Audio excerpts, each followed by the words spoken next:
가난한 자의 영달함은 수치가 되느니라. 아멘. 잠깐 기도하겠습니다. 하나님 아버지, 지난 한 주간 함께 해주시고 이 아침에 하나님을 높이고 싶어서 하나님을 예배하고 또 하나님을 사랑하는 마음을 드리고 싶어서 함께 모였사오니 오셔서 우리의 마음을 받아주시고 우리 예배를 받아주시고 또 하나님 예비하신 풍성한 은혜 우리에게 남김없이 부어주셔서 우리 한 사람 한 사람이 하나님을 대면하고 하나님을 만나고 하나님의 세임 주시는 것을 공급받는 복된 시간 되게 하여 주옵소서. 우리의 삶의 모든 지경들을 하나님께서 손으로 붙드셔서 형통하게 하시고 복에 복을 더하시고 우리 성도들 하는 기업마다 또 새로운 비즈니스마다 또 가정마다 하나님께서 또 우리가 구하는 모든 것마다 주께서 기름 부으시고 응답하시고 또 하나님의 임재와 하나님의 복의 문을 열어주셔서 늘 하나님과 잇대어 있고 하나님의 복이 쏟아지는 복된 삶 살아가는 성도들 되게 해주시고 오늘 한 주간을 출발하는 이 예배 가운데 하나님의 세밀한 음성 듣게 하시고 하나님을 대면하는 귀한 시간 되게 하여 주옵소서. 믿고 감사하며 예수님의 이름으로 기도합니다. 아멘. 오늘 본문에서 두 가지 큰 주제를 여러분과 함께 좀 생각해 보려고 합니다. 첫 번째는 11절부터 26절까지인데 하나님의 징계를 받는 문제를 좀 생각해 보고, 두 번째는 27절부터 35절까지 다른 사람들과의 관계에서 어떻게 행해야 하는가 하는 지혜를 함께 생각해 보기를 원합니다. 먼저 11절부터 26절까지 해서 이 아버지가 아들에게 하나님의 징계를 받는 문제에 대해서 고민하고 있습니다. 11절, 12절을 한번 보십시오. 내 아들아, 여호와의 징계를 경히 여기지 말라. 그 꾸지람을 싫어하지 말라. 대저 여호와께서 그 사랑하시는 자를 징계하시기를 마치 아비가 그 기뻐하는 아들을 징계함 같이 하시느니라. 여러분, 징계라는 말을 들으면 기분이 어떠세요? 별로 기분이 좋지 않죠. 우리가 어릴 때, 제가 학교 다닐 때 가끔 자리에 앉아 있으면 그런 소식이 들려와요. 누가 어떤 옆반의 어떤 학생이 어떤 큰 사고를 쳐가지고 어떤 큰 잘못을 해서 정학 처분을 받았다. 혹은 어떤 큰 뭔가 이 잘못된 행동을 해가지고 그만 퇴학을 당했다. 그런 얘기를 가끔 들을 경우가 있습니다. 그때마다 참 마음이 안 좋아요. 기분이 안 좋습니다. 누가 징계를 받는다 그러면 말하자면 이게 벌 받는 거잖아요. 어떤 사람이 한 행동에 대한, 잘못된 행동에 대한 처벌을 받는 거잖아요. 그러니까 마음이 참 안 좋아요. 여러분, 이것은 징계를 어떤 잘못에 대한 벌, 어떤 잘못에 대한 처벌, 영어로 말하면 퍼니시먼트라고 생각하기 때문에 그런 것입니다. 또 오늘 본문에서 말하는 이 하나님이 우리를 징계하신다 할 때 이 징계는 퍼니시먼트가 아니라, 여기서 말하는 징계는 퍼니시먼트보다는 디시플린에 더 가깝습니다. 그러니까 훈계, 훈련, 이런 의미에 더 가까워요. 물론 훈련받으면서 혼도 나고 얼차려도 받고 벌도 받고 그렇긴 하지만 그 훈련받으면서 당하는 어려움은 처벌은 아니죠. 내가 뭘 크게 사고치고 잘못해서 벌 받는 건 아니잖아요. 그런 의미로 생각하는 게 좋을 것 같습니다. 여러분, 하나님 당신의 사랑하는 자녀들인 우리들을 훈련하시는 분이십니다. 하나님은 우리를 훈련 코스에 집어넣어 놓고 훈련시키세요. 여러 조교들을 붙여가지고 우리를 훈련하시는 분이십니다. 그때 네가 인생길을 걸어가면서 하나님의 훈련 코스에 들어가서 하나님의 훈련을 받을 때 그 하나님의 훈련을 별것 아니겠지, 그렇게 우습게 생각하지 말고 또 가볍게 여기지도 말고, 또 하나님께 훈련하는 과정에서 때로 너에게 너무 힘들고 부담이 되고 얼차리를 주시고 그렇게 한다고 해서 하나님이 나를 싫어하신다, 하나님이 나를 미워하신다, 하나님은 내게 벌 주는 것을 고소해하신다, 그렇게 생각하지 말라는 것입니다. 어떻게 생각하라는 것입니까? 하나님 나를 정말 사랑하시는구나. 하나님은 정말 나를 아들로 딸로 대접해 주시는구나. 하나님은 정말 내게 대한 기대가 너무너무 크시구나. 하나님 나를 정말 기뻐하시는구나. 하나님은 정말 내게 대한 기대가 너무 크고 내가 지금보다 훨씬 더 나은 사람, 아주 내가 잘 되기를 하나님은 바라시는구나. 하나님은 내가 정말 하나님의 이 유업을, 하나님의 이 인헤리턴스를 상속받을 수 있는 하나님과 쏙 빼닮은 그런 하나님의 사람으로 내가 만들어지기를 원하시는구나. 하나님은 내게 거시는 기대가 크시구나. 그렇게 생각하고 훈련받을 때 기꺼운 마음으로 달게 잘 받으라는 것입니다. 그 이야기를 지금 이 아버지가 아들에게 해주고 있는 거예요. 여러분, 우리가 하나님의 자녀라면, 우리가 예수 그리스도를 내 마음의 중심에 회개와 믿음을 통해서 예수님을 마음에 모시고 나면 우리는 틀림없이 훈련을 받게 됩니다. 하나님의 자녀인 우리에게는 틀림없이 훈련이라는 것이 있습니다. 훈련 없는 자식은 없어요. 훈련 받지 않는 자식은 없습니다. 훈련이 없다? 자식이 아니에요. 자녀라면 반드시 하나님 훈련하십니다. 왜냐하면 내게 대한 기대가 크시기 때문이죠. 내 속에 아직 하나님을 닮지 않은 부분, 내놨을 때 내 자식이라고 말하기 부끄러운 부분, 아직 다듬어지지 않은 부분들 너무 많거든요. 아직 다듬어지고 자라가야 될 부분이 너무 많거든요. 고칠 부분이 너무 많아요. 하나님은 내 그 부분을 다 하시고 다듬으시고 고치시고 그래서 자라가게 하셔서 하나님의 유업을, 하나님의 이 기업을 이 아들, 딸인 여러분과 저에게 그대로 안겨주고 싶으신 것입니다. 그래서 훈련이 꼭 필요하고 그래서 우리를 훈련하시는 거예요. 여러분, 훈련 받아보신 경험 있으십니까? 훈련하면 제일 먼저 생각나는 데가 자매들이 싫어하는 군대죠. 군대 딱 들어가면 훈련을 받게 되는데, 여러분, 훈련 시간, 훈련 프로그램을 훈련받는 내가 짜지 않아요. 만약에 나보고 짜라 그러면 취침 시간, 식사 시간, 간식 시간, 밥 먹는 시간, 또 밥 먹는 시간, 이런 중심으로 짜겠죠. 그럴 줄 알고 절대로 나보고 훈련 시간, 훈련 프로그램을 짜라고 하지를 않습니다.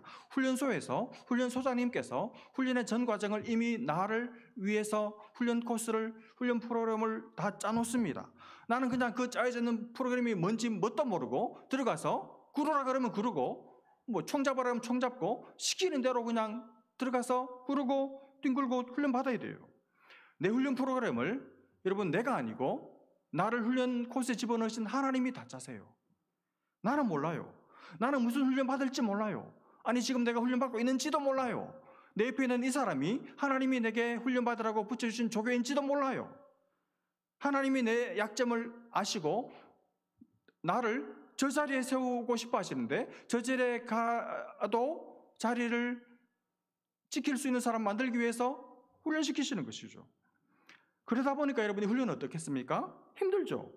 도대체 예상이 안 되니까, 어디로 튈지 모르니까, 1시간 후에 무슨 훈련 받을지 내가 모르니까, 또 언제 끝날지 모르니까 영영 훈련소에 들어오긴 했는데 아예 이러다가 인생 종칠 것 같아요. 제대 날은 안 올 것 같습니다.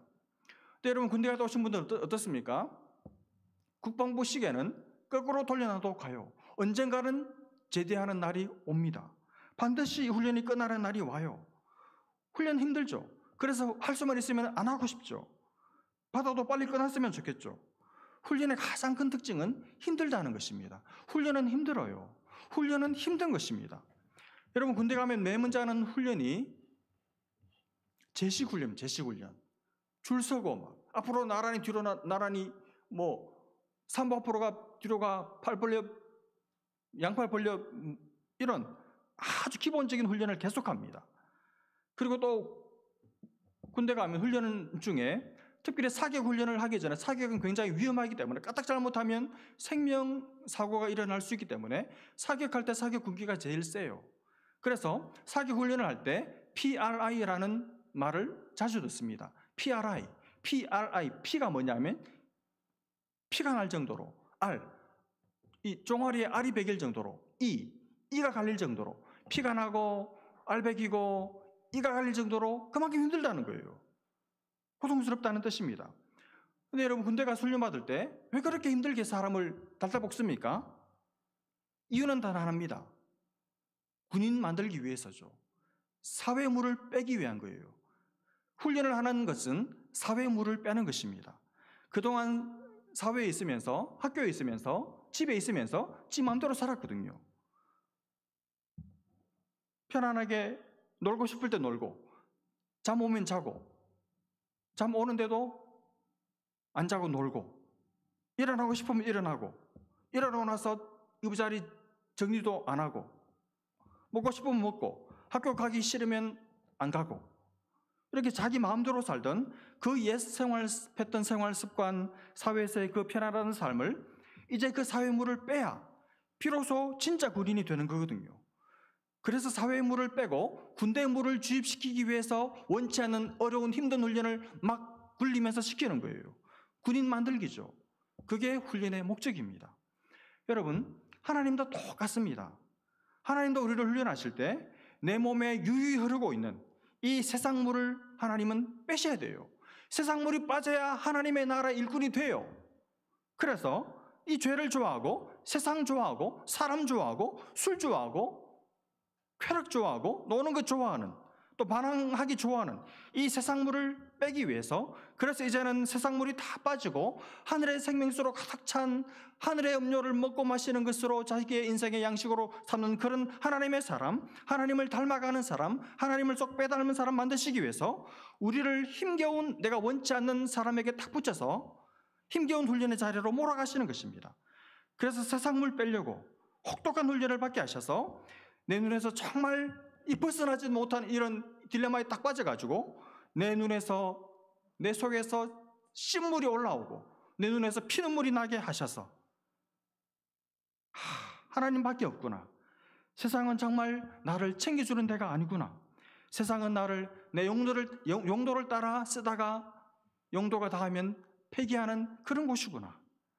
진짜 나를 위해주고 진짜 나를 아껴주고 진짜 나를 사랑해주는 데가 세상은 아니구나 하는 것을 깨달아서 하나님만 사랑하는 사람으로, 하나님의 사랑을 먹고 받고 하나님을 섬기고 하나님을 닮아가는 사람으로, 그래서 하나님을 쏙 빼닮은 사람으로 이 세상에 남아서 하나님의 사람답게 살게 만들기 위해서 우리에게 때로 고통과 원치 않는 삶의 환경과 사람들과 눈물의 골짜기를 지나가는 혹독한 훈련을 허락하시는 것입니다. 여러분, 에이미 카마이클이라는 아일랜드 출신의 여자 선교사님이 계셨습니다. 이번에 한 번은 인도 남부지방을 지나가다가 한 재련공이 금을 재련하는 모습을 봤어요. 이 금을 재련을 하는데 가만히 보니까 계속 불 속에 집어넣어요. 다 된 것 같은데 계속 집어넣습니다. 그래서 궁금해서 물었습니다. 이 선교사님이 도대체 언제까지 금을 불 속에 집어넣습니까? 그러니까 이 재련공이 대답하기를 이 금에 내 얼굴이 뚜렷하게 비칠 때까지 집어넣습니다. 이렇게 대답하는 거예요. 그때 이 카마이클 선교사님이 깨닫습니다. 그렇구나. 하나님은 당신의 백성들의 모습 속에 하나님 자신의 얼굴이 환하게 뚜렷하게 보일 그때까지 우리를 연단하시는구나. 우리를 집어넣으시는구나. 우리를 훈련하시는구나. 그렇습니다, 여러분. 하나님은 내 속에서, 내 모습과 내 인격과 내 말 속에서 하나님의 모습이 보일 때까지, 하나님의 얼굴이 뚜렷하게 비칠 그때까지 우리를 연단하시고 훈련하시고 괴롭히세요. 세상 물을 빼고 하나님의 사람 만드시기 위해서 하나님은 우리를 훈련하십니다. 여러분, 지금 여러분과 제가 훈련 중에 있다는 사실을 알고 계십니까? 이 훈련 잘 받고 계세요? 이제 좀 여러분의 모습 속에서 보이십니까? 내 속에서 뭔가 조금 예수님 닮은 모습이 조금씩 이게 색이 좀 그림이 지워지면서 조금씩 보이고 있구나. 이게 느껴지세요? 그게 신앙생활하는 재미죠. 신앙생활하는 재미가 도대체 뭡니까? 내가 예수님을 닮아가고 있다는 것이 스스로 자각할 수 있는 것이 신앙생활의 기쁨이죠. 가족들이 여러분을 보고 예수님을 봅니까? 여러분 자녀들이 여러분을 보면서 하나님의 성품을, 주님의 형상을 느끼고 있습니까? 아니면 여전히 똑같습니까? 예수 믿기 전에나 예수 믿고 난 20년 후나 지금이나 똑같습니까? 언제 우리 엄마 좀 변할까? 언제 우리 아빠 좀 혈기 좀 꺾이나? 자식들이 부모 생각하면 부모라서 말도 못하고 가슴 답답해하고 있지 않나요? 내 모습 속에 하나님의 모습이 뚜렷하게 보이도록 하기 위해서 하나님은 쉬지 않고 우리를 지금 훈련에 몰아넣고 계세요. 여러분, 훈련이 힘들지 않으면, 훈련이 고통스럽지 않으면 내가 문제 있다고 생각 아무도 하지 않기 때문에, 그래서 훈련을 힘들게 시키시고 계시는 것입니다. 또 훈련 받을 때 보면 훈련이 힘든 이유가 지루해요. 그렇죠. 너무 지루해요. 했던 걸 계속 반복을 시킵니다. 이제 할 만큼 했고 이제 숙달했다고 생각하고 이제 다른 걸 했으면 좋겠는데 또 똑같은 거 또 시킵니다. 다 할 것 같은데 계속 시키는 거예요. 계속 반복하게 하는 것입니다. 그러니 훈련이 너무 보링하고 지루하고 지겹고 이제 끝내도 될 것 같은데 훈련소에서 나가라는 소리를 안 하는 것이죠. 근데 여러분 그 똑같은 걸, 그 지루한 걸, 하기 싫은 걸 계속 반복을 하다 보면 그게 내게 돼요. 그게 내 몸에 뱄니다. 내 몸에 있게 됩니다. 여러분 할 줄 안다, 해봤다, 그걸로 안 돼요. 아예 그걸 완전히 내 걸로 만들어야 됩니다. 그게 완전히 내 몸에 붙어야 돼요. 내 살과 피가 되어야 됩니다. 그러려면 그 지루하고 반복되는 것을 지루해하지 않으면서 계속 꾸준히 할 줄 알아야 돼요. 여러분 우리가 훈련받는 과목, 하나님의 사람으로 내 모습 속에서 하나님의 형상이 뚜렷하게 비치는 그 훈련받는 훈련의 과목 뻔합니다. 여러분 다 아는 과목입니다. 뭡니까? 말씀 생활, 기도 생활이죠. 여러분 말씀 생활, 기도 생활 하지 않고 훈련 받을 길이 없어요. 하나님 우리를 하나님의 사람으로 만들 수 있는 다른 방법이 없습니다. 있으면 제게 말씀해 주십시오. 여러분이 말씀 보지 않고 여러분이 기도하지 않아도 여러분이 하나님의 사람답게 살 수 있으면 제게 좀 가르쳐 주세요. 그러면 저도 박차고 새로운 삶을 시작하고 싶어요. 그러나 하나님께서 우리를 하나님의 사람으로 만드시기 위해서 정해놓으신 이 means of grace, 은혜의 수단은 말씀과 기도, 성례 밖에는 없습니다. 이거 해야 한다는 거 모르는 사람이 누가 있습니까? 다 알죠. 그리고 이거 하면 좋다는 것, 이것도 하면 인생에 유익이 되고 도움이 된다는 것 모르는 사람이 누가 있습니까? 그러나 이걸 실제로 매일 꾸준히 해내는 사람이 없어요.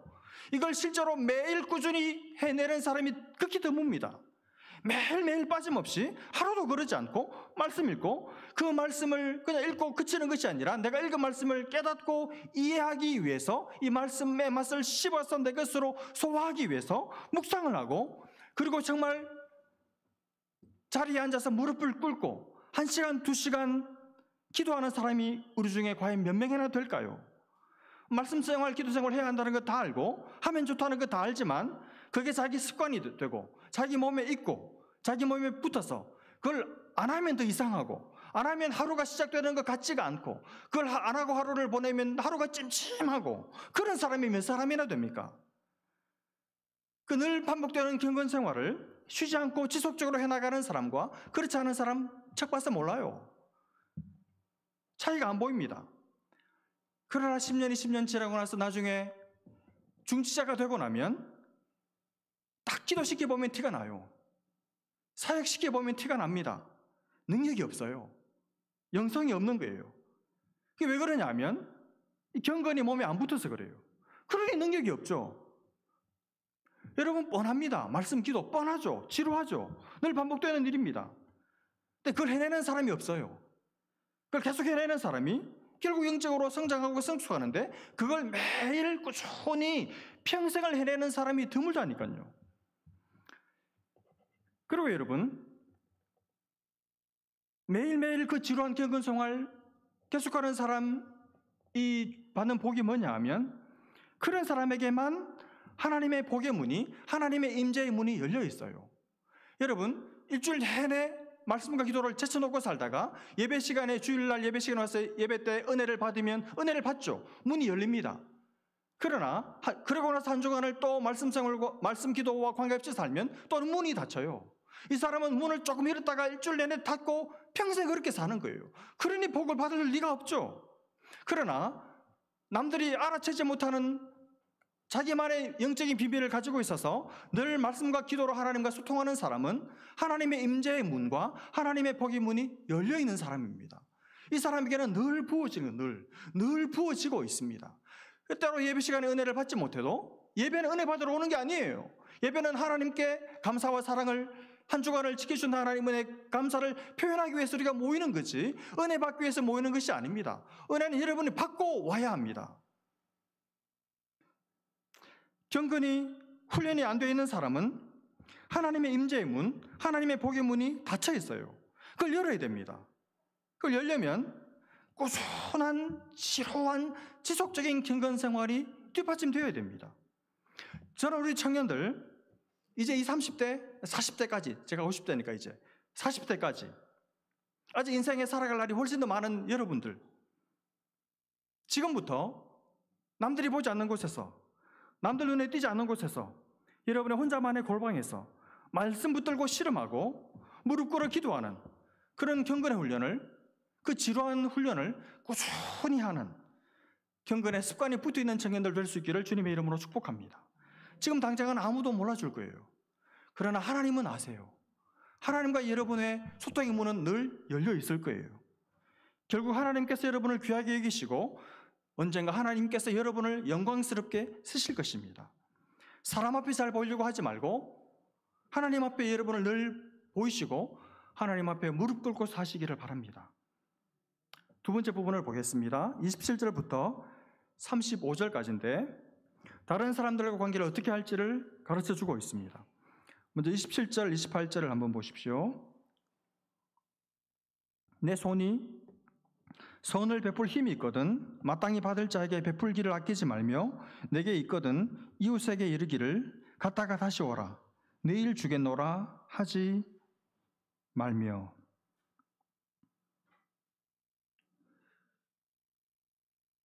내가 가졌거든 아낌없이 베풀며 살아라고 권면합니다. 여기 내 손이 선을 베풀 힘이 있거든, 이게 무슨 말입니까? 네 손에 든 것이 있거든, 즉 네가 돈을 가지고 있거든 그 말이죠. 네 손에 돈을 쥐고 있거든 어떻게 하라는 것입니까? 마땅히 받을 자에게 또 이웃에게 베풀기를 아끼지 말라는 거예요. 여러분 손에 돈이 있습니다. 근데 왜 아낄까요? 돈은 있는데 베풀 힘은 있는데 베풀 마음이 없는 것이죠. 마음이 없으니까, 마음이 없을 때는 아무리 손에 든 것이 많아도 그걸 못 베풉니다. 그럼 왜 베풀 마음이 안 생길까요? 더 가지고 싶은 것이죠. 아직도 더 부족하다고 생각하기 때문이죠. 그리고 나를 위해서, 내 가정을 위해서 쓸 때가 너무 많다고 생각하기 때문이죠. 그래서 남들에게 손을 펼 마음의 여유가 없는 것입니다. 또 오늘 이 아버지가 자식에게 하는 말이 뭡니까? 네가 인생을 성공적으로 살고 싶거든 그런 마음을 버리라는 것입니다. 남들에게 베풀고자 하는 마음을 가지고 너 능력을 사용하라고 가르쳐주고 있습니다. 여러분 베푸는 삶이 지혜롭고 아름다운 삶입니다. 늘 주는 사람, 늘 베푸는 사람, 끊임없이 자기 존재와 자기 존재에서 말미암는 어떤 재화들을 나누고 깨뜨리고 베푸는 사람, 그 사람이 지혜롭게 삶을 사는 사람이죠. 여러분은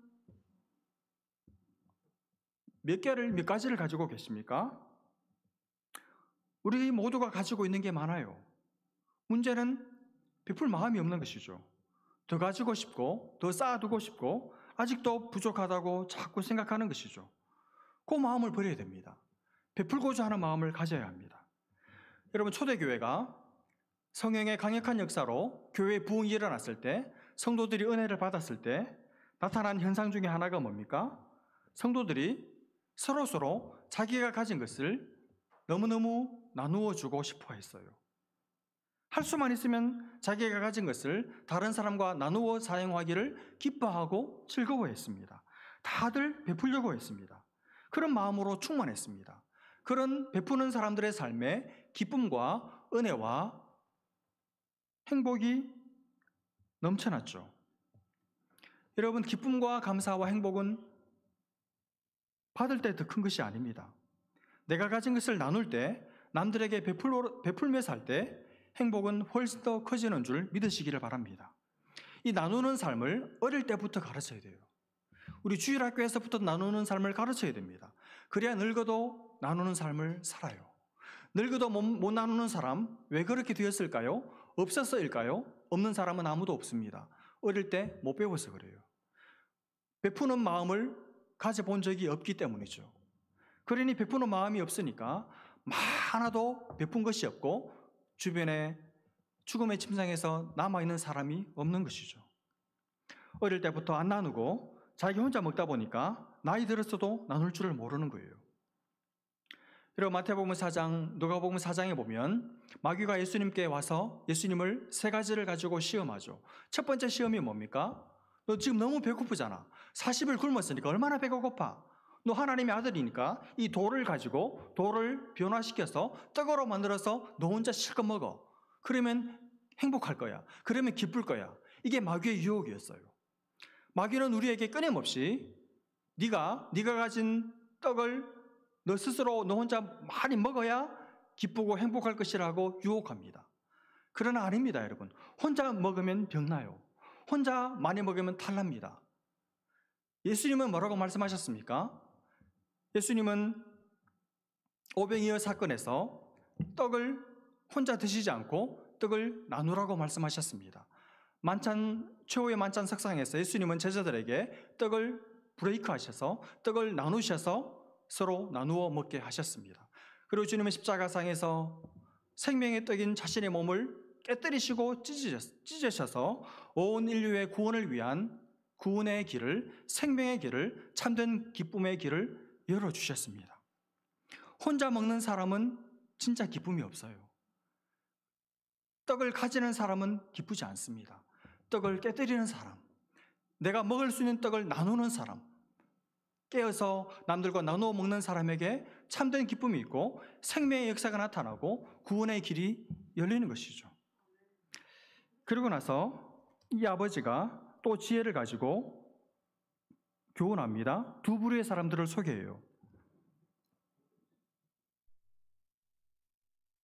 제 표현으로, 제 버전으로 한 부류는 잘난 사람들이고 또 한 부류는 못난 사람들입니다. 여기 폐역한 자, 무슨 어리석은 자, 미련한 자, 너무 성경적인 터미널로지고 그냥 우리식으로 말하면 잘난 사람들이 있고 그리고 못된 사람들이 있어요. 우리 주변에도 우리가 만나는 사람들 딱 두 부류잖아요. 나보다 잘난 사람들, 그리고 나를 힘들게 하는 못된 사람들이죠. 잘난 사람들 어떻게 대하라고 가르쳐주고 있습니까?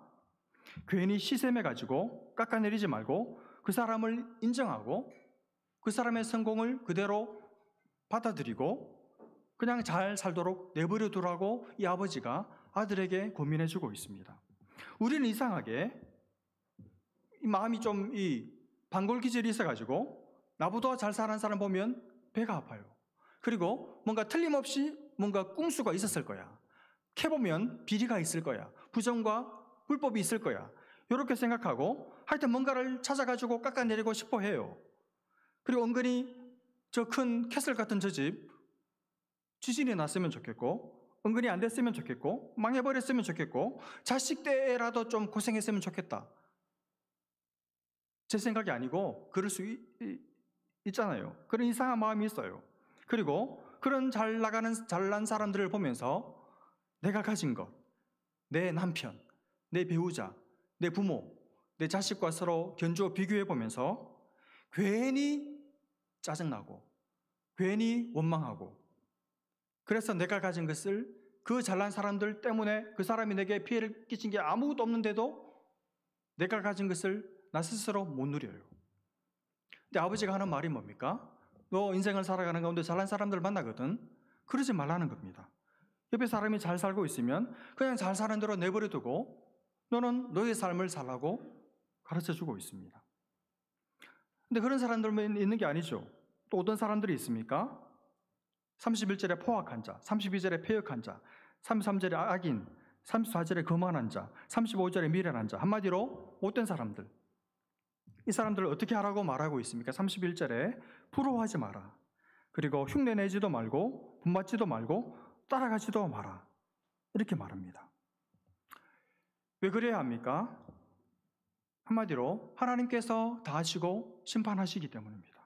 하나님께서 반드시 손을 보시기 때문이라고 이 아버지가 아들에게 가르쳐 주고 있습니다. 여러분 말씀 마무리하겠습니다. 하나님은 우리를 훈련하고 계세요. 우리 모두가 지금 훈련을 받고 있는 중입니다. 힘들 때가 있을 거예요. 참 지루하게 느껴질 때가 많습니다. 그러나 여러분, 우리는 훈련받고 있는 가운데 지금 썩어가고 있는 것이 아니라 익어가고 있는 것입니다. 우리는 지금 하나님이 원하는 사람으로 다듬어지고 있고 우리는 준비되어 가고 있습니다. 아주 군사로서 강해져 가고 있습니다. 하나님께서 당신의 그 귀한 나라와 일들을 위해서 우리를 아름답게 쓰시기 위해서 하나님 우리를 준비하고 계시고 연단하고 계시고 그리고 단련하고 계십니다. 도대체 지금 훈련이 어느 단계까지 왔는지 우리는 몰라요. 우리가 가는 길을 우리는 모르지만 그분은 아십니다. 그분이 우리의 훈련 소장이시기 때문이죠. 그분이 우리를 당신의 훈련 학교에 넣으셨기 때문입니다. 우리를 다 단련하신 후에는 우리가 틀림없이 점검같이 나오게 될 것입니다.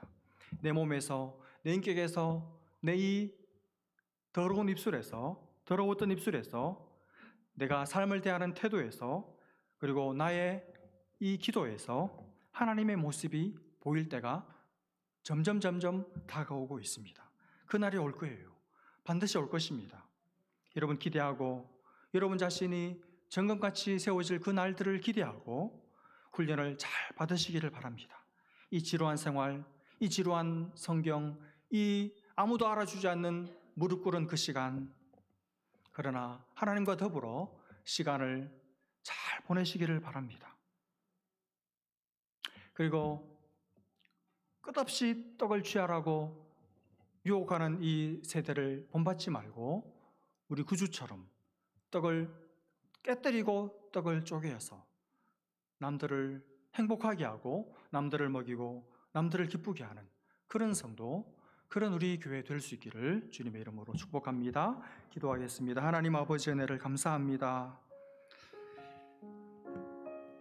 이만큼 자라오게 하심도 하나님의 세밀한 성실하신 손길이었음을 고백합니다.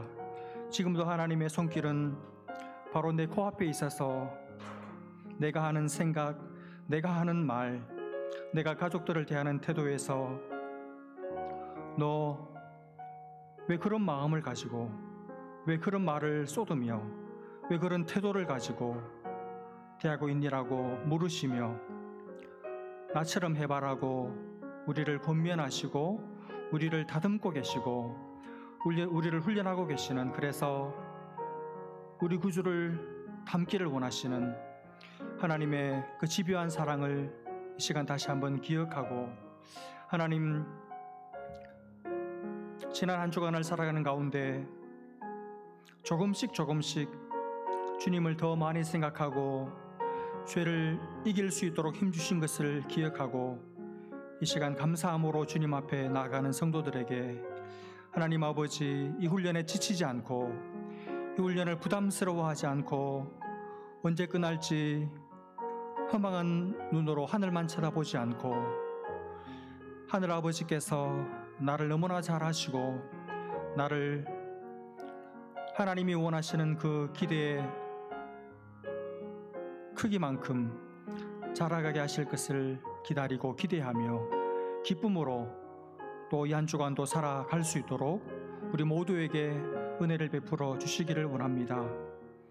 우리가 우리 삶을 걱정하지 않고 하나님께서 우리의 훈련을 주관하고 계시는 하나님께서 내 삶에 대해서 더 많이 걱정하고 계시고, 내가 무엇을 먹을까, 무엇을 마실까, 무엇을 입을까, 내 의식주를, 내 자녀의 가는 길을 걱정하는 것보다 하나님께서 일용할 양식을 구하라고 말씀하셨고, 공중에 나는 새도 먹이시고 입히시는 우리 하나님 아버지께서 하물며 너희 일까 보냐, 우리의 의식주에 대해서, 내 자녀들의 앞길에 대해서 더 관심 가지고 계시는 것을 기억하고 미리 낙심하지 않고 미리 염려하지 않고 믿음으로 하나님을 바라는 우리 모든 성도들 되게 하셔서 하나님께서 훈련받는 우리들에게 모든 좋은 것에 부족함이 없게 하시는 것을 누리며 살아가는 우리 모두 되게 하여 주옵소서. 믿고 감사하며 예수님의 이름으로 기도합니다.